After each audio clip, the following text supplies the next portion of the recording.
Alright guys, this is my first video, and basically what I'm going to try to do is try to get enough lighting, and what we're going to do today is I'm going to show you how to change out a wheel bearing, the assembly, with just using stuff that you have at home. So if you're mechanically capable, all you need is a couple of things. Now the wheel bearing assembly will basically vary with every manufacturer. I'm sorry, I'm trying to provide light because I'm not getting ample light on this. I hope the video comes out okay. But basically these are the simple tools that you need. And what you see here is rubber mallet. You're going to need a 1/2 inch wrench as well as a 22 and a 17. You're not actually going to use the 22, but you will use it to give you leverage with the 17 because there will be a few bolts. You'll also need with you a 17mm socket. That'll also be used for 2 bolts that are accessible through that, as well as a crowbar and probably a screwdriver. Now on this side, what we have here is a slide hammer as well as a breaker bar. You'll need those to tighten everything up again. So aside from that, what I'm going to do is I'm going to show you what we're going to be removing. Then that way you kind of understand the concept and know what to look for. So first couple things is, before you start to go ahead and get your hands dirty, you want to first look at this. I'm going to put the light on it for you guys. Is that what you see there is a 12mm bolt. That bolt attaches to the brake line and also the ABS sensor. What you want to do is release that bolt so that you can move the caliper a little later. Here's another bolt. It's also 12mm. You will also release that bolt. So these are the first steps that you're going to do. Now, after that step, you're going to come over, and as you can see, I'm going to adjust this light. As you can see, as my finger is pointing to it, basically that is the 17mm bolt. You have a top and a bottom that basically attaches the brake caliper. So you will release this after you basically, it's up to you, but I normally try to basically take out the brake pads first, so that it makes it easier for me where it doesn't grip onto the rotor. So that's easy. There's a cotter pin here and another cotter pin there. And as you look over, once you get the cotter pins out, you just basically push these 2 main pins out, and the whole assembly will come out where you can remove the 2 brake pads. Now, what I'm going to do is I'm going to pause the film, and I'm going to basically do all this so that you can see. Alright guys, this is the second part of this. Remember how I was talking about removing the caliper? I'm sorry, let me put on some light. So remember how I was talking about removing the bolt that holds the brake line? So there and there, that's with the 12mm. Those are all out. Once you get those out, you basically remove the brake. You can if you want to. That's what I did. Like I said, there was a cotter pin here and a cotter pin there. And what I did was remove the cotter pin and push the 2 pins out. After that, remove the brake pads, and there's also a little spring clip that is attached there. After that, I just basically pulled out the 2 brake pads and I set them aside, like you can see there. Now, to remove the 2 bolts that hold the brake caliper, it's basically a 17mm bolt, and all you have to do is use a little bit of ingenuity. But if you have a crowbar, it makes it a lot easier. There's 1 bolt and the other bolt's down there. Now we're at this part. So this is the part where we're going to have to pound. So you're going to have to either pound this guy out if it's stuck, or you can take a crowbar and you can crow it out. Once you crowbar this thing out, you'll be able to see the actual wheel bearing assembly itself. Now you see this, what I'm touching right here? This is the dust cap. We're gonna reuse this dust cap. So I'm gonna go ahead and remove this, and then I'll show you guys after that. Alright guys, now that I was able to pry out that disc, Basically, you know, if yours is not stuck, it'd be a little easier. Mine was a little stuck, so I required the use of this extra long crowbar. As you notice, I use Craftsman a lot, so basically this is just an everyday man type of tools, which don't cost that much, but they're very good quality in a sense, you know, just for your everyday job. Now you have these bolts. These you will have 4, and these 4, they're one on top and one on the bottom. The other one's on this side. And this is what your wheel bearing is. So as you can see, as I turn this wheel bearing, it doesn't make a lot of noise, nor does it even vibrate. Now the thing is, I'm sorry, excuse me, sorry I burped there.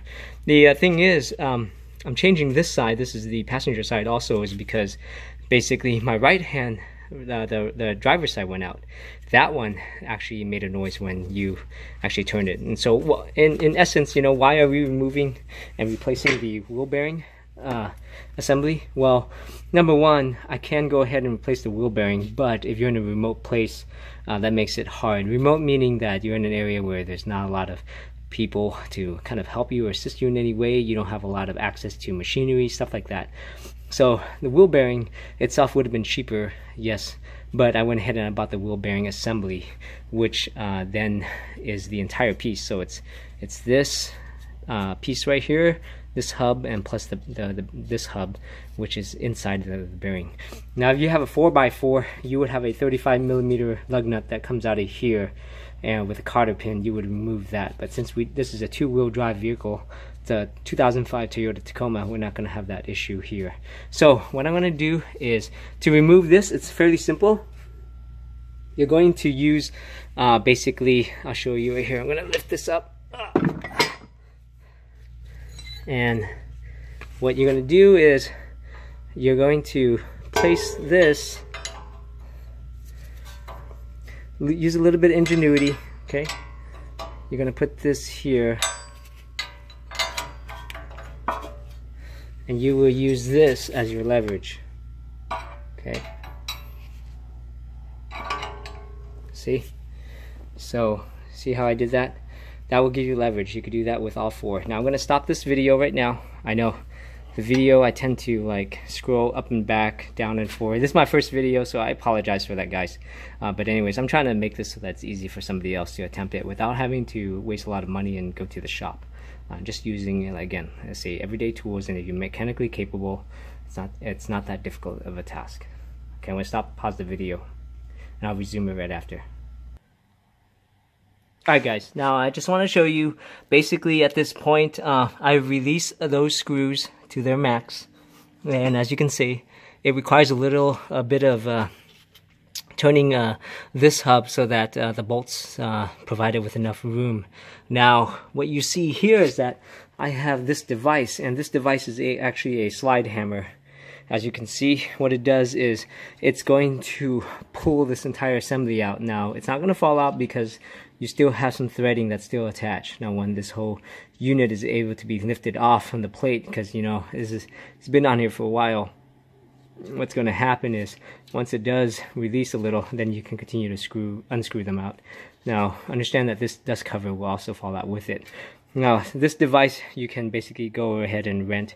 I basically rented this device at AutoZone, and they were kind enough. They actually have a lot of rentals, different types of tools that you can rent. This is one of the things that you know, I didn't want to buy because I'm only going to do this I don't know how many times. You know, a wheel bearing doesn't normally go out unless you know you change the geometry of your entire assembly. But at this point, I'm going to use this to basically remove this, and all it is pretty simple. You basically just pull, and as you can see, it'll start to lift up. So what I'm going to do is I'm going to pause the video, I'm going to remove this unit, and then I'll show you what the unit is after it's detached. Alright guys, now I basically have the wheel bearing assembly out, and basically here you can see there's the ABS sensor. Really don't need to do anything right here at this point. Now when you look here, this is the old wheel bearing, and this one is on the passenger side. Now again, this side is still good. The only reason I'm replacing it is because once the the driver's side goes, normally the passenger side will also go. So to save myself time, I might as well decide to do both. Now what you're going to see here is little minor differences. As long as you have this, see this is called the magnetic strip. So this magnetic strip is basically going to be what this sensor is going to read. So as long as you ordered it from the right part, it should be compatible with it. And so I went ahead and I ordered these from Napa Auto Parts. Now it's a full assembly. I paid $155 for each wheel bearing assembly. Now as you can see, it's brand new. See that? Now see that how there's a hole there? That hole is where the dust cover will go. And so you're going to punch out the dust cover that's located here. And then you're going to reuse it for that. Now I'm going to go ahead and again pause this video. Like I said, the dust cover is down here, and then we're going to reassemble all this. It'd be the opposite of what I described, and then I'll show you the finished product. Okay. Alright guys, now I just want to let you know this is the new wheel bearing assembly. I got it on. As you can see, I torqued it. Well, I don't torque, but I tightened these up so that it's all good to go. I put the dust cover on. Everything else is attached. What we're going to do is, at this point, the biggest thing is to put this back, which is not that hard. Once you get that on, sorry, I'll go a little slower. It's my first time. If I apologize if the video becomes a little erratic. It's my first time doing a tutorial video like this, and again, I'm very excited and I really do want to help and teach. So if there's any pointers out there, please do let me know. I'll do my best to try to make the videos in the future more educational, stable. I'm using my Samsung S8 phone, so hope the resolution is good. Now once the disc comes back on, I'm going to then reattach the brake caliper, and from there on we'll be done. So at this point I'll come back and I'll videotape with the whole assembly on, and then I'll conclude the video from there. Alright, thanks again. I'm gonna pause right now. Alright guys, so sorry, I know by the time I finish this, it got a little dark. It gets a little dark here. Anyways, I'm here in state of Texas. Anyways, like I said, I basically put those two bolts back. Those were the final bolts. Again, went ahead and I'm going to show you. This is the upper caliper bolt, and then there's a lower one that's just, you might be able to see. There it is, see it? So anyways, once I got those in, I basically went ahead and put the brake pads back, and then put the pin in here, the spring, and then the pin, both upper and bottom. Then they have the cotter pins to basically go inside. So now this is all back. I'm gonna have to pump the brakes a couple of times, but a little hard to turn at the moment. But now this is pretty much the finished product. I'm gonna go ahead and put my wheel back and go from there. Again, I just wanted to say thanks for anybody watching. Again, this was meant to be a tutorial for a wheel bearing assembly replacement. Hopefully it applies to different manufacturers, but again, check with your owner's manual, check with online websites to try to help. This is actually for a 2005 Toyota Tacoma crew cab Prerunner, two-wheel drive. As you can see, I just have a spacers, so on the just to even out the front, and also I have a block in the back. Other than that, guys, thanks again, and have a wonderful night. I was going to close off. I will try to put up the part numbers of the parts that I bought, so it makes it easier for other people to basically purchase. Again, it was cheaper to buy the whole assembly given where I'm at and the limited amount of resources I have. So other than that, I'll try to help you guys out if I get a chance, but any recommendations is greatly appreciated. Again, that's my first video, and this is my my wife and I's YouTube channel. It's called Now You Know. So hopefully this will help educate you guys, and I'll get a lot of feedback, and then hopefully help somebody else. And again, now we know how to do it, right? Save money and basically learn something new every day. All right, everybody, take care. Bye.